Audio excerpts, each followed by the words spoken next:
Assalamualaikum warahmatullahi wabarakatuh. Yang saya hormati Bapak Arya Satya Nugroho selaku dosen pengampu mata kuliah Psikologi Pendidikan, dan yang saya cintai teman-temanku semuanya. Kali ini saya Nurul Karimah dengan NIM 210404069 akan mempresentasikan materi yang berjudul Analisis Peran Pendidikan Moral untuk Mengurangi Aksi Buli oleh Siswa di Sekolah Dasar.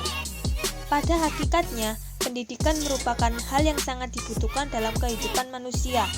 Pendidikan bertujuan membantu manusia menjadi cerdas dan mendorong manusia untuk menjadi lebih baik. Di kalangan generasi muda, banyak sekali penyimpangan yang terjadi akibat kurangnya pendidikan moral, dan mirisnya, berbagai penyimpangan tersebut dianggap biasa dan bukan merupakan hal yang serius. Padahal, jika penyimpangan tersebut sudah dilakukan sejak usia muda, maka akan menjadi kebiasaan hingga dewasa, dan bisa menjadi karakter yang sangat sulit untuk dirubah. Contoh penyimpangan yang sering kita jumpai adalah tindakan bullying. Hakikat pendidikan moral. Yang pertama, pengertian pendidikan moral. Kata moral berasal dari bahasa Latin, mores, yang merupakan kata jamak dari kata mos, yang berarti adat kebiasaan. Dalam bahasa Indonesia, moral artinya tata susila, sehingga moral artinya perbuatan baik maupun buruk yang didasarkan pada masyarakat. Sedangkan pendidikan moral sendiri berasal dari kata pedagogi dalam bahasa Yunani. Pai artinya anak dan ego artinya aku membimbing. Secara harfiah, pendidikan berarti aku membimbing anak. Sehingga dapat disimpulkan pendidikan moral adalah suatu proses pendekatan yang seharusnya digunakan secara komprehensif. Yang kedua adalah perkembangan pendidikan moral. Menurut Syamsu Yusuf dalam Amirullah Sarbini tahun 2016, proses perkembangan anak dapat berlangsung melalui beberapa cara, yaitu yang pertama adalah pendidikan langsung, yaitu melalui penanaman pengertian tentang tingkah laku yang benar dan salah, atau baik dan buruk oleh orang tua, guru, atau orang yang lebih dewasa di lingkungannya. Orang yang lebih dewasa di lingkungan anak harus memberikan teladan yang baik. Yang kedua, identifikasi, yaitu dengan cara mengidentifikasi atau meniru penampilan atau tingkah laku moral seseorang yang menjadi idolanya, seperti orang tua, guru, kiai, artis, atau orang yang lebih dewasa di lingkungannya. Yang ketiga adalah proses coba-coba, yaitu dengan cara mengembangkan tingkah laku moral secara coba-coba. Tingkah laku baik yang mendapat pujian atau penghargaan akan terus dikembangkan, sementara tingkah laku buruk yang mendatangkan hukuman atau celaan akan dihentikan. Menurut Amirullah Sarbini tahun 2012, berdasarkan hasil penelitian Lawrence Kohlberg, selama 18 tahun, perkembangan moral anak dibagi dalam 3 level dan 6 tahap, di mana tiap-tiap level terdiri dari 2 tahap, yaitu yang pertama adalah prakonversional untuk anak usia 4-9 tahun. Pada tingkat ini, anak mengenal baik buruk dan benar salahnya suatu perbuatan. Tingkat ini dibagi menjadi 2 tahap, yaitu tahap orientasi hukuman dan tahap relativis instrumental. Pada tahap orientasi hukuman, anak menilai baik atau buruk dan benar atau salah dari sudut dampak, yaitu hukuman dan ganjaran yang diterimanya.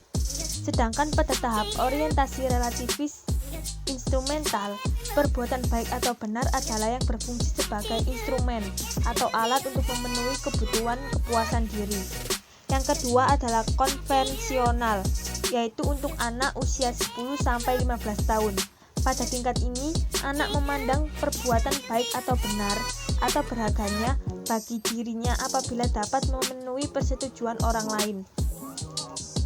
Tingkat konvensional ini dibagi menjadi 2 tahap, yaitu orientasi kesepakatan antar pribadi dan orientasi hukum. Pada tahap orientasi kesepakatan antar pribadi, anak memandang suatu perbuatan itu baik atau berharga bagi dirinya apabila dapat menyenangkan, membantu orang lain. Sedangkan pada tahap orientasi hukum, perilaku yang baik adalah melaksanakan atau menunaikan tugas atau kewajiban sendiri, menghormati otoritas dan memelihara ketertiban sosial. Yang ketiga adalah pasca konvensional untuk anak usia 16 tahun sampai dewasa. Pada tingkat ini, ada usaha individu untuk mengartikan nilai-nilai atau prinsip-prinsip moral yang dapat diterapkan atau dilaksanakan terlepas dari otoritas kelompok atau pendukung. Pada pasca konvensional terdapat dua tahap, yaitu tahap orientasi kontrol sosial legalistis dan tahap orientasi prinsip etika universal.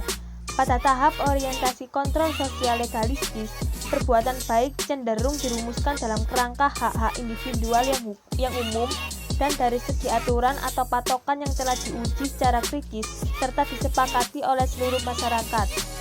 Sedangkan pada tahap orientasi prinsip etika universal, kebenaran ditentukan oleh keputusan kata hati, sesuai dengan prinsip-prinsip etika yang logis, universalitas, dan konsistensi.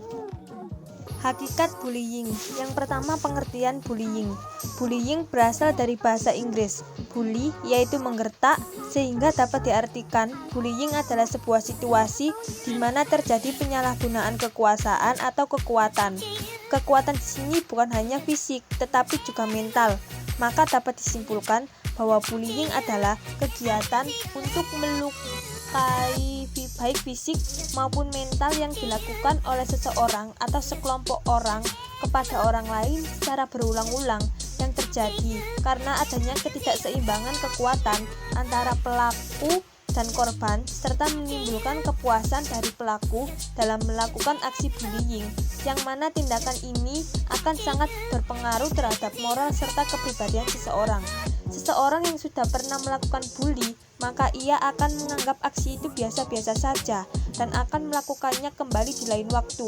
Hal ini dipengaruhi oleh kepuasan diri yang dirasakan saat membuli yang berakibat terhadap degradasi moral seseorang. Yang kedua adalah bentuk-bentuk bullying. Yang pertama, bullying verbal. Bullying verbal merupakan salah satu jenis yang paling sederhana dan mudah dilakukan. Bullying verbal bisa berupa julukan nama, celaan, fitnah, kritikan kejam, penghinaan, pernyataan-pernyataan yang bernuansa ajakan seksual atau pelecehan, teror, surat-surat yang mengintimidasi, tuduhan-tuduhan yang tidak benar, kasak kusuk yang keji dan keliru, gosip dan sebagainya. Yang kedua adalah bullying fisik. Bullying fisik termasuk dalam kategori kekerasan langsung yang mengacu pada tindakan yang menyerang fisik atau psikologi seseorang secara langsung. Bullying fisik bisa berupa penculikan, penyiksaan, dan penganiayaan. Semua tindakan tersebut merupakan tindakan yang tidak benar, yang mengganggu hak-hak asasi manusia yang paling mendasar, yakni hak untuk hidup.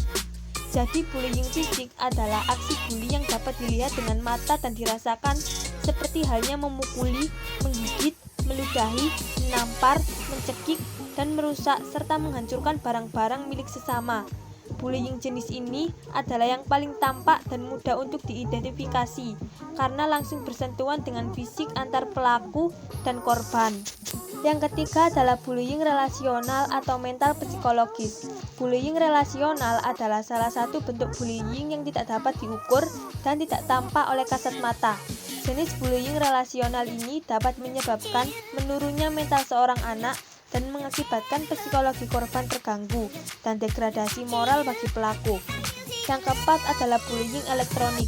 Bullying elektronik adalah salah satu bentuk perilaku bullying yang dilakukan pelakunya melalui sarana elektronik seperti komputer, internet, email, dan sebagainya.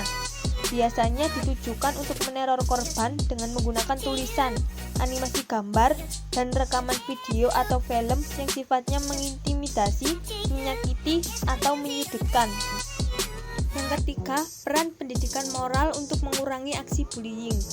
Pendidikan di sekolah, khususnya sekolah dasar, tidak hanya tentang pelajaran yang diberikan oleh guru, akan tetapi pendidikan untuk anak juga mencakup pendidikan moral yang tidak bisa diperoleh dari buku. Pendidikan moral merupakan salah satu pendidikan yang berhubungan dengan perilaku seseorang, baik itu perkataan ataupun perbuatan. Pendidikan moral untuk anak sekolah dasar sangatlah penting agar anak tersebut paham perbuatan yang benar dan yang salah. Jadi ketika anak sekolah dasar ingin melakukan sesuatu, dia sudah paham apakah yang dilakukannya benar atau salah, termasuk tindakan bully. Anak yang memahami pendidikan moral tidak akan melakukan aksi bully karena mereka tahu bahwa bully adalah tindakan yang salah dan dapat melukai temannya, baik batin maupun fisik. Jika ada siswa sekolah dasar yang masih melakukan aksi bully, berarti siswa tersebut belum memiliki pemahaman yang mendalam tentang pendidikan moral.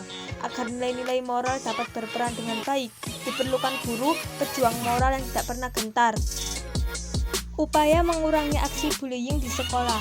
Menurut IARP tahun 2018, upaya yang dapat dilakukan untuk mengurangi bullying. Yang pertama adalah memperkuat pengendalian sosial. Hal ini dapat dimaknai sebagai berbagai cara yang digunakan pendidik untuk menertibkan peserta didik yang melakukan penyimpangan, termasuk tindak kekerasan dengan melakukan pengawasan dan penindakan. Yang kedua adalah mengembangkan budaya meminta dan memberi maaf. Yang ketiga adalah menerapkan prinsip-prinsip anti kekerasan. Yang keempat adalah memberikan pendidikan perdamaian kepada generasi muda.